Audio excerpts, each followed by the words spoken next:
Eu sou Mário Persona e essas são as respostas que eu dei aos que me perguntaram sobre a Bíblia.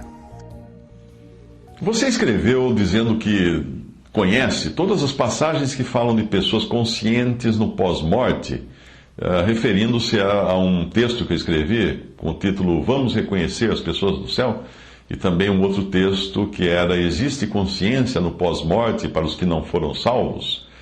Esses textos eu tenho transformado em vídeo e áudio também.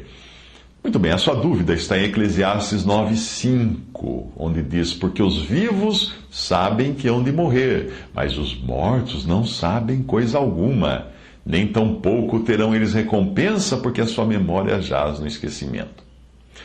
Todos os outros textos revelam o que acontece após a morte do ponto de vista divino.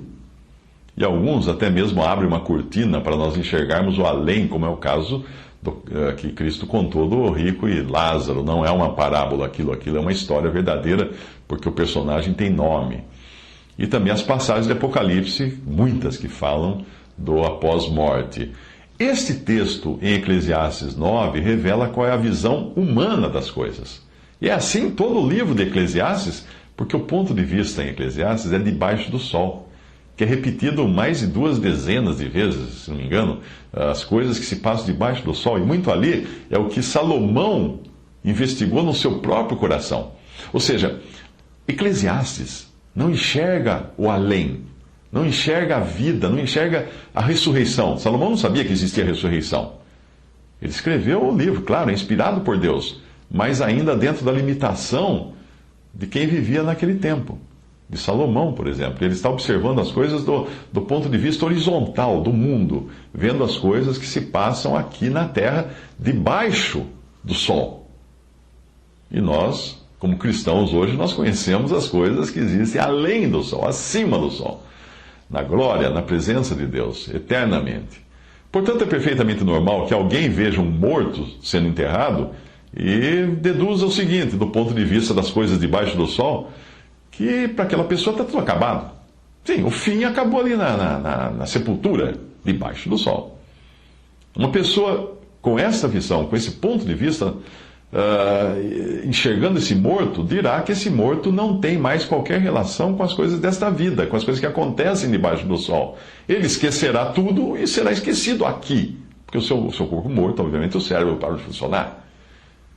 É sempre útil nós entendermos o caráter de cada livro da Bíblia, quando foi escrito, para quem foi escrito. Por exemplo, ao ler Hebreus, você percebe que foi escrito para os cristãos hebreus ou judeus. Judeus também, o nome Hebreus significa. Por isso existe tanta referência no livro aos Hebreus, na carta aos Hebreus, aos rituais judaicos, e tanta insistência para que os cristãos hebreus deixassem aquelas coisas, abandonassem aqueles rituais. Quando você lê o Evangelho de Mateus, você percebe que é o que mais fala do Antigo Testamento.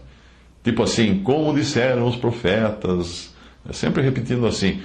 Aí você vai pesquisar e descobre que ele é o único livro do Novo Testamento que foi escrito em aramaico, que era um